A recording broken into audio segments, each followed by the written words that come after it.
Hi all government job aspirants, welcome to my channel The Competitive Tutorials। যারা এই channel নতুন অবশ্যই চ্যানেলটাকে সাবস্ক্রাইব করে দিও, পাশের ঘন্টাটি বাজিয়ে দিও নতুন আপডেটগুলি সবার প্রথমে পেয়ে যাওয়ার জন্য। তো আমি কিন্তু তোমাদের জন্য জিকে ক্লাস এবং বুক রিভিউ নিয়ে আসি, তো অবশ্যই চ্যানেলের সাথে থাকতে হবে।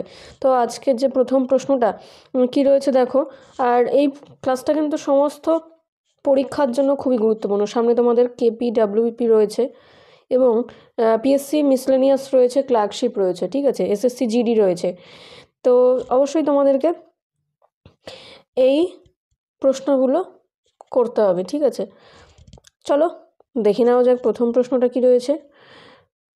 রাম রহিম এক হ্যায় হাম ধারা হ্যায় দো। সুলতানি আমলে একথা কে ঘোষণা করেছেন? উত্তর হয়ে যাবে অপশন বি, কবির।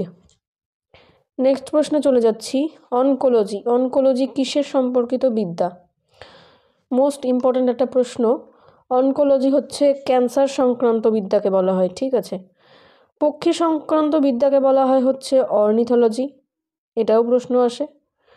আর বার্ডম্যান বলা হয় হচ্ছে কাকে? বার্ডম্যান বলা হয় সেলিম আলীকে, ঠিক আছে। তো নেক্সট প্রশ্ন 3 নম্বর। ভারতের রুশো কাকে বলা হয়? এটার উত্তর হয়ে যাবে স্বামী বিবেকানন্দ, অপশান এতে অ্যান্সার রয়েছে। পরের প্রশ্ন সেটা হচ্ছে বাণিজ্য বায়ু কোনটা, বা কোন বায়ু বাণিজ্য বায়ু নামে পরিচিত? উত্তর কি হয়ে যাবে? উত্তর হয়ে যাবে কিন্তু আয়ন বায়ু, অপশান বিতে অ্যান্সার রয়েছে। পরের প্রশ্ন পোস্ট অফিস কার লেখা? এটা অনেকেই জানো, রবীন্দ্রনাথ ঠাকুর হয়ে যাবে উত্তর। বিশ্বকবি কবিগুরু রবীন্দ্রনাথ ঠাকুর। নেক্সট হচ্ছে গ্রিন মোল্ড কাকে বলে? গ্রিন মোল্ড হচ্ছে পেনিসিলিয়াম, অপশান সিতে অ্যান্সার। নেক্সট প্রশ্ন কি আছে? ভারতের জাতীয় পতাকা কোন কাপড়ে তৈরি? এটা উত্তর হয়ে যাবে খাদি কাপড়ে। পরের প্রশ্ন কি আছে? গ্রিন হাউসের প্রভাবে পৃথিবীর তাপমাত্রার কিরূপ পরিবর্তন হয় বা কি হয়? উত্তর হয়ে যাবে এটা কিন্তু বাড়ে, অর্থাৎ পৃথিবীর তাপমাত্রা বেড়ে যায়। তার পরের প্রশ্ন নীল বিদ্রোহের সূচনা কোথায় হয়েছিল? উত্তর হয়ে যাবে নদিয়া জেলায় প্রথম চালু হয়েছিল নীল বিদ্রোহ। পরের প্রশ্ন ইলোরা গুহা কোথায় অবস্থিত? কোন গুহা কোথায় অবস্থিত এটা কিন্তু প্রশ্ন আসে। এটা হচ্ছে স্ট্যাটিক জিকেরই একটা পার্ট বলতে পারো। উত্তর হয়ে যাবে মহারাষ্ট্র, অপশন সিতে অ্যান্সার রয়েছে। নেক্সট প্রশ্ন নিম্নলিখিত বিজ্ঞানীদের মধ্যে কে আপেক্ষিকতাবাদ তত্ত্বের সাথে জড়িত? উত্তর হয়ে যাবে আইনস্টাইন, অপশন এতে অ্যান্সার রয়েছে।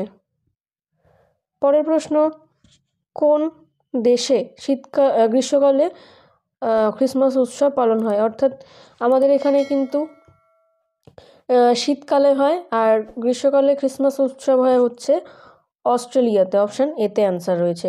ভিডিওটি ভালো লাগলে অবশ্যই বন্ধুদের সাথে শেয়ার করো।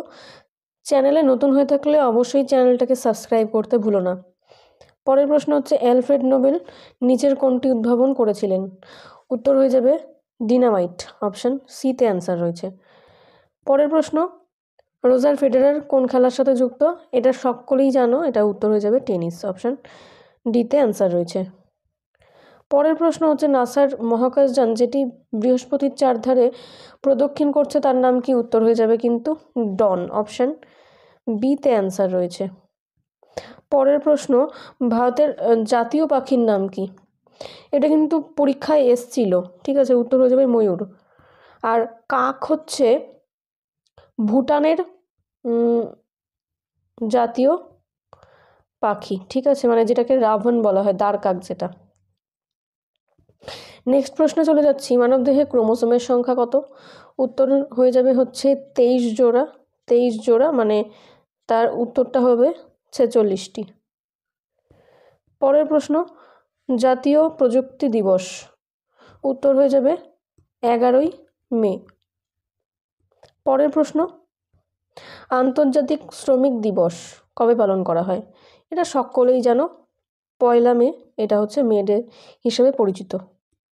নেক্সট সর্বশেষ প্রশ্ন আজকের জন্য, বাট ইম্পর্ট্যান্ট, সেটা হচ্ছে সর্বশেষ গঠিত ভারতীয় রাজ্যটির নাম কি? উত্তর হয়ে যাবে অপশান এ, তেলেঙ্গানা। আজকের ক্লাসটা এখানেই শেষ করছি। দেখা হচ্ছে পরবর্তী লেসনে। যারা এখনও অবধি পিডিএফগুলি সংগ্রহ করোনি, সেই পিডিএফগুলো অবশ্যই সংগ্রহ করতে পারো। তোমরা দেখতেই পাচ্ছ স্ক্রিনে যে পিডিএফগুলো তোমাদের সংগ্রহ করে নেওয়া উচিত, সেগুলো কিন্তু তোমরা ডিসক্রিপশান বক্সে লিঙ্ক পেয়ে যাবে, তোমরা সেখান থেকে সংগ্রহ করতে পারো। আর যারা যারা বই সংগ্রহ করতে চাইছো, অবশ্যই বইও সংগ্রহ করতে পারো। তার জন্য তোমাদেরকে হোয়াটসঅ্যাপে যোগাযোগ করতে হবে। Thanks for watching and all the best for your upcoming exams.